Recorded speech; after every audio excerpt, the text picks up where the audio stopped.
Hello guys! May nagbigay sa akin guys na abaya. Binigyan ako ng customer ko ng abaya. Bago guys. Siguro maiksi sa kanya kaya binigay niya na lang sa akin. Bago itong abaya. Ito yung uso ngayon na abaya guys. O diba? Yung nagbigay neto guys, siya yung nagbigay din sa akin ng bag na coats. Ayan o! Diba? Kasya sa akin, parang sinukat lang, oh. Chan, chan, chan, chan, chan, chan, chan, chan, chan, chan, chan. Chan, chan, chan, chan.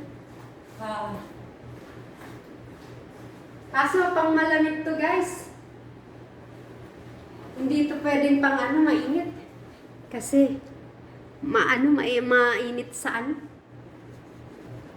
mainit sa liig.